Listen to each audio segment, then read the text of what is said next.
Diana completely surprised me with how she reacted to the revelation of what Shiny Chariot did to her. When she found out the truth, and she confronted Ursula Sensei, or Shiny Chariot, and was finding out what's going on with Akko and how Akko lost her magic, and she was just sitting down at the table, talking to Ursula. All of a sudden, when she finds out, you can see that she realized, that realization popped up in her head the way the exchange was done. You could see that Diana realized, but as soon as she realized that, you have to admit that in her mind, most likely, she had so many questions. She's like, that means that you did this, you were responsible for this, and so forth, so on. And you know Diana had to have so many things she wanted to ask. But in that moment of her shock, you could just see it. It was very small, but you could see it. She throws that aside, and she gets back on track for what the main problem is. And that is finding out where Akko is, what's going on with her, and how they can help the situation. Diana's character just completely surprised me with how she handled that part alone, because that takes a very strong will to be able to back away from that, not ask questions, and kind of just continue on with what your main objective was, instead of getting sidetracked and doing something else that really would not help at all at the moment. So, I really am impressed with the way Diana's character has just changed so much since the beginning of this series, and just seeing how she was able to do that for Akko, just like, damn. But it's not just that, though. I want to give mad props to Studio Trigger for animating that scene, because you could just see so much emotion in the way Diana reacted to finding out more about Shiny Chariot.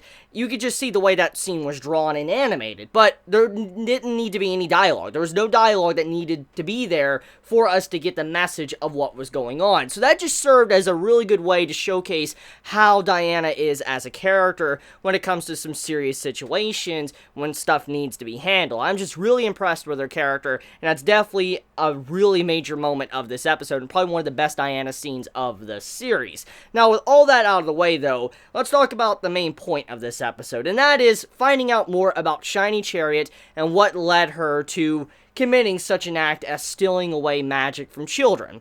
Well, from what we found out, it seems like Studio Trigger, I don't know if this was their design in the first place or if they backed out, I have no idea, but regardless though, we found out that Shiny Chariot wasn't completely at fault. I mean, she still did it, but she's not completely at fault. She was tricked into doing it thanks to Croa actually telling her to use this magic, become flashy, and eventually she was using this magic, she was unaware of what it was doing, which in turn caused the children to lose magic. So, in the result of things, Shiny Chariot isn't necessarily the reason why everything happened. Like, she was tricked. Even though she committed it, she didn't really realize what she was doing at that moment. So, it's kind of like letting us know that Shiny Chariot isn't a bad person.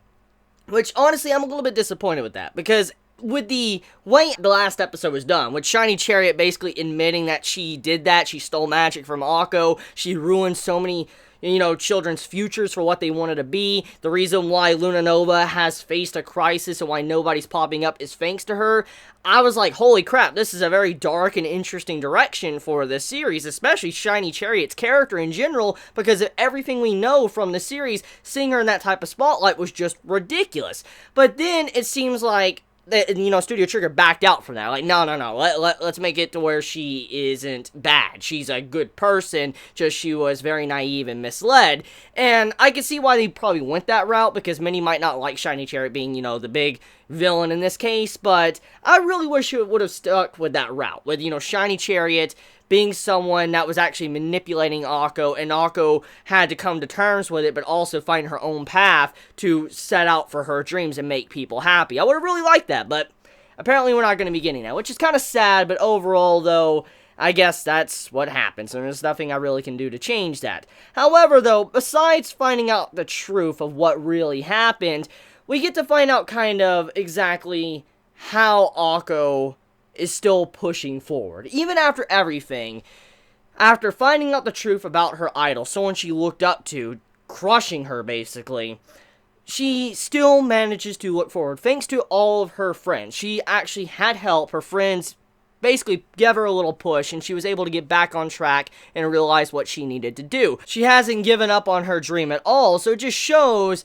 that she, thanks to her helping out so many people along her journey, is why she was able to come back and realize that she just cannot give up so soon.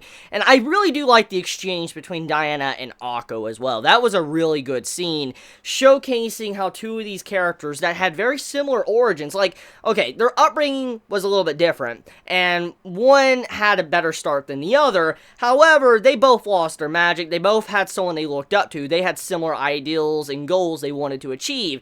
And you can see that Diana and Akko, they chose different paths. While Diana lost her magic, she continued to press forward, she continued to learn magic again, and what made her continue to do that was thanks to Shiny Chariot. She wanted to be more like her, wanted to make everybody happy, and make the world a better place, so all that type of stuff. And as she continued to do this, and she learned more about magic, and she had the status as someone that was an, heir to her family, and she could no longer be, a child anymore. She had to grow up. She had to make an example of herself. She had to make sure that she was the person that could, carry her family down the proper path. She was someone that couldn't have these dreams and wanted to be in a play or something, or wanted to make people happy. She had to be serious. And so because of that, she had to grow distant from Shiny Chariot, and that is why she locked up the card in the box. It's like her closing her heart to her childhood and pressing forward as an adult. And it was very symbolic, and it had a lot of meaning to it, and I really like the message of how